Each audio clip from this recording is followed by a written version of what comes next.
Film की शुरुआत होती है 1680 ईस्वी से, जब छत्रपति शिवाजी महाराज का देहांत हो चुका होता है। पूरे स्वराज्य में दुख की लहर दौड़ जाती है। अब सबकी नजरें जाती हैं राजा के उत्तराधिकारी, उनके पुत्र संभाजी महाराज पर। संभाजी उस वक्त केवल 24 वर्ष के हैं, लेकिन उनका व्यक्तित्व तेजस्वी, निडर और विद्वानों जैसा है। उनके भीतर रणनीति, युद्ध कौशल और राजनीति की गहराई है।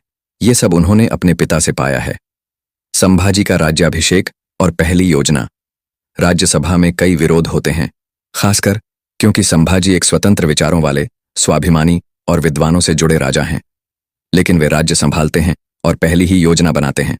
मुगल खजाने पर हमला। बुरहानपुर, जहां मुगलों का बड़ा खजाना है, उस पर अचानक हमला होता है। कवि कलश, उनका घनिष्ठ मित्र, योजना बनाने में उनकी मदद करता है। हम्बीर राव मोहिते, वीर सेनापति, इस युद्ध को सफल बनाते हैं। मुख्य संवाद, झलक। संभाजी, स्वराज्य के लिए खून बहेगा, लेकिन यह खून गुलामी का नहीं होगा। इस आक्रमण की खबर सीधे औरंगजेब को मिलती है। वह क्रोधित होता है और खुद दक्षिण भारत की ओर प्रस्थान करता है ताकि मराठों को पूरी तरह कुचल सके। वह पूरे 25 सालों तक दक्कन में रह जाता है, लेकिन संभाजी को तोड़ नहीं पाता। वे युद्ध करते हैं, लेकिन हर युद्ध से पहले रणनीति बनाते हैं, जहां दुश्मन को गुमराह करना, जल्दी हमला करना और पहाड़ी युद्ध तकनीक इस्तेमाल होती है। गद्दारों द्वारा सूचना लीक हो जाती है। औरंगजेब को पता चलता है कि संभाजी संगमेश्वर में है, बिना ज्यादा सेना के। मुगल सेनापति अचानक हमला करता है और संभाजी महाराज गिरफ्तार हो जाते हैं। संभाजी को औरंगजेब के दरबार में लाया जाता है। वह उनसे इस्लाम कबूल करने को कहता है, लेकिन संभाजी इनकार करते हैं। औरंगजेब, इस्लाम कबूल करो, जिंदा रहोगे।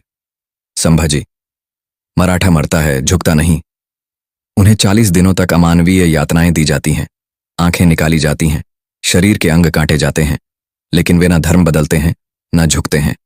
उन्हें वीर गति मिलती है, लेकिन उनकी शहादत मराठों में आग भर देती है। स्वराज्य फिर से उठ खड़ा होता है। येसुबाई, उनकी पत्नी, संभाजी के पुत्र शिवाजी द्वितीय को राजगद्दी पर बिठाती हैं। कवि कलश संभाजी के बलिदान पर कविता सुनाता है। मरता है तन, पर विचार नहीं, छावा गया, पर स्वराज्य रुका नहीं।